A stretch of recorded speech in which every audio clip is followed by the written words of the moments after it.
So magandang umaga sa lahat mga boss, no. So shout out sa lahat ng aking mga followers, no. So sa mga busters ko diyan, maraming salamat po sa inyo mga boss. So shout out din sa inyo. So ito yung order na version to, single antenna, upgraded mga boss, no. So ang nag-order nito is Santo Tomas, Batangas, no. Ito 'yun. Tingnan natin muna. Ito pagtanggal ng lagayan ng bala, ito 'yun. Walang laman to.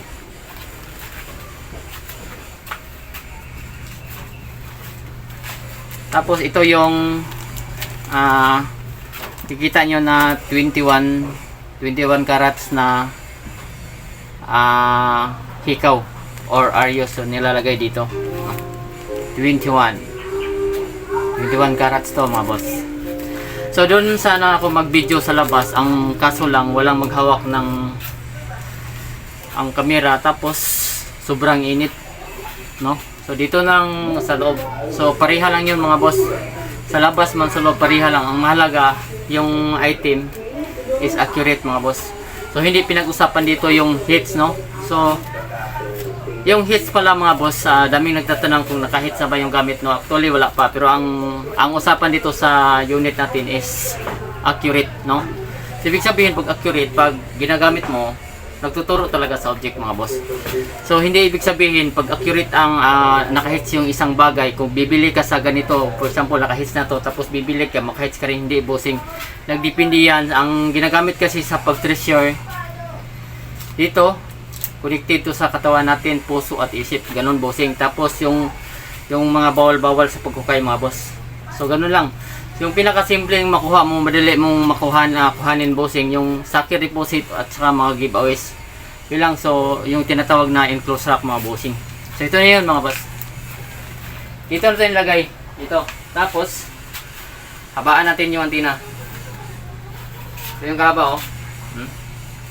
Tapos kukuha ka ng ground balance. Sa side mo muna sa lupa. Tapos ilang minutos aangat mo dahan-dahan ganito. Tapos hayaan mo lang mga bossing.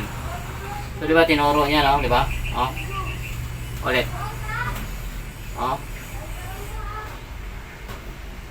Diba tinuro niya? Oh. For example mga boss, kailangan talaga dito mga boss balance, no. So pag ganon, kung master ka na boss, ganito lang. Hayaan mo lang kung saan siya hihilain, no? So for example, lumagpas yung detection niya, pag ganon lumagpas siya, no, lumagpas yung pag ganon. Babalik yan boss kung saan yung item.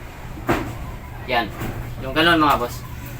So lagi pong tatan mga boss, pag mga 1 meter dito yung item, tapos dito ikot yung locator mga boss. Tingnan nyo, oh. Ibig sabihin, pag iikot yung isang locator, malapit ka na sa item mga bossing, no?